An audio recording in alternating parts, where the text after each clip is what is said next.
रंग सोनियार हिया भौजी के बहिन रे। रंग सोनियार हिया भौजी के बहिन रे। छाती फुलौले बिया गहले नमकीन रे। छाती फुलौले बिया गहले नमकीन रे।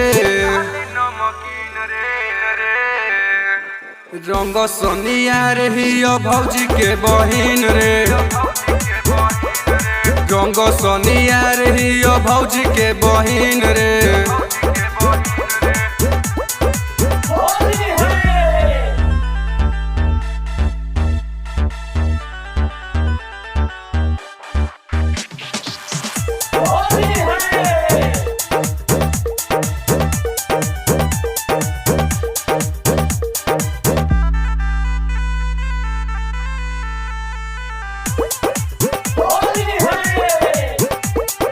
एकरा के लोसन पटाई है रंगवा से दोसन नहवाई। देखी के हुस्न जवानी एकर मनवा हो गइल कसाई।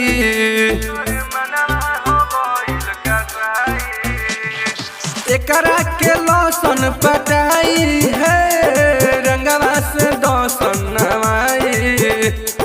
देखी के हुस्न जवानी एकर मनवा हो गइल कसाई।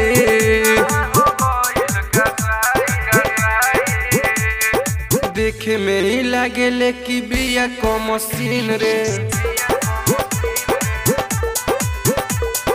देखे में ही लागेले कि बिया को मशीन रे। छाती फुलौले बिया गहले नमकीन रे।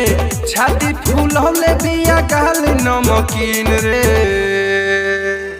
रंग सोनियार हिया भौजी के बहिन रे। रंग सोनियार हिया भौजी के बहिन रे।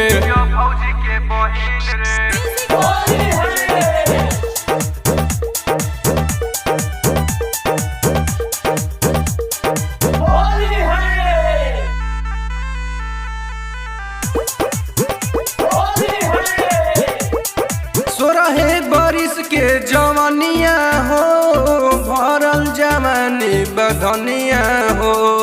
सोनू फास्टर कहे सुन ए गोरी मन करे पी जाई पनिया हो। सोरहे बरिस के जवानिया हो भरल जवानी बधनिया हो। सोनू फास्टर कहे सुन ए गोरी मन करे पी जाई पनिया हो। रोहित कहेला उ की बिया को मशीन रे। रोहित कहेला उ की बिया को मशीन रे। छाती फुलौले बिया गहले नमकीन रे। छाती फुलौले बिया गहले नमकीन रे। रंग सोनियार हिया भौजी के बहिन रे। रंग सोनियार हिया भौजी के बहिन रे।